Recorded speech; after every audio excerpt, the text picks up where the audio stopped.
लोकसभा के लिए चुनाव खत्म होने के साथ ही अब पार्टी विरोधी काम करने वालों पर कार्रवाई की चर्चा जोर पकड़ रही है।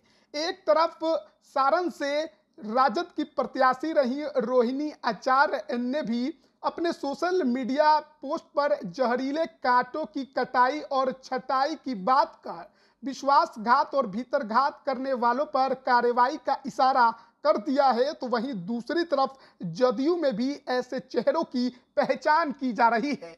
इसमें सबसे ज्यादा चर्चा मंत्री महेश्वर हजारी की हो रही है। बताया जा रहा है कि बेटे सनी हजारी के चक्कर में अब उन्हें अपनी कुर्सी गंवानी पड़ सकती है।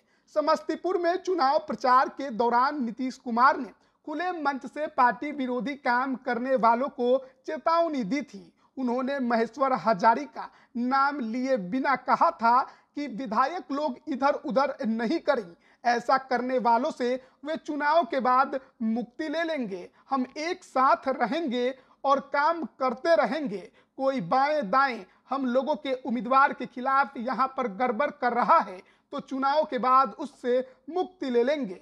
6 मई की चुनावी सभा में मंच से उन्होंने ये बयान दिया था। ऐसे में जदयू को नुकसान पहुंचाने वाले नेताओं पर कार्रवाई तय मानी जा रही है। नीतीश कुमार की पार्टी का भी कहना है कि भीतरघात करने वाले नेताओं को किसी कीमत पर बख्शा नहीं जाएगा। महेश्वर हजारी के साथ ही अन्य बागी नेता शीर्ष नेतृत्व के रडार पर हैं। आपको बता दें कि इस बार के लोकसभा चुनाव में मंत्री अशोक चौधरी की बेटी शांभवी चौधरी लोजपा रामविलास के टिकट पर समस्तीपुर से लोकसभा का चुनाव लड़ रही थी। उनके सामने महेश्वर हजारी के बेटे सनी हजारी कांग्रेस के टिकट पर उतर गए और वहीं से विवाद खड़ा हो गया। बिहार सरकार के मंत्री महेश्वर हजारी ने बेटे सनी हजारी को कांग्रेस की टिकट पर समस्तीपुर से चुनाव लड़ा दिया था। वो एनडीए प्रत्याशी शांभवी चौधरी के खिलाफ उतरे थे। हालांकि उन्हें इस चुनाव में हार का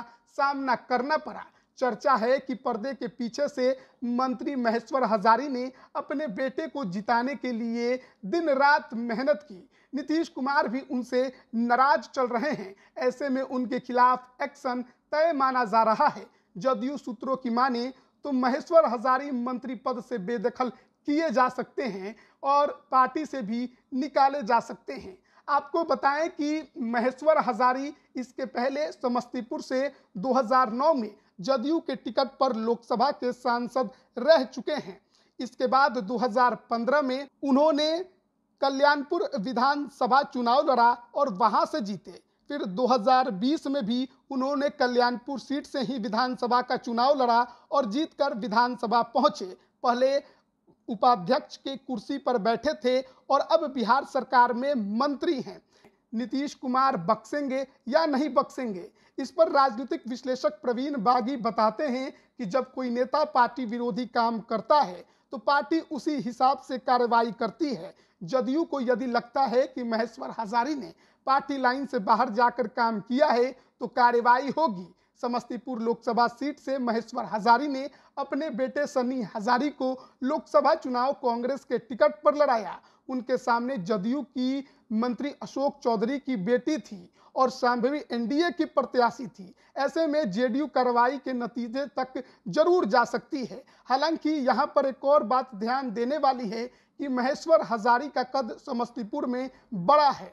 महेश्वर हजारी एक दलित चेहरा है। उन पर कार्रवाई के बाद पार्टी को उस क्षेत्र में नुकसान भी उठाना पड़ सकता है। बिहार विधानसभा 2025 का चुनाव भी सर पर है। चुनाव में पार्टी को नुकसान से बचाने के लिए कोई बड़ा दलित चेहरा भी लाना होगा। महेश्वर हजारी की कमी महसूस ना हो, क्योंकि समस्तीपुर में महेश्वर हजारी की मजबूती है और उनके पिता भी मंत्री रह चुके हैं। मंत्री महेश्वर हजारी पर कार्रवाई की स्थिति में नीतीश कैबिनेट से दलित चेहरा हटेगा।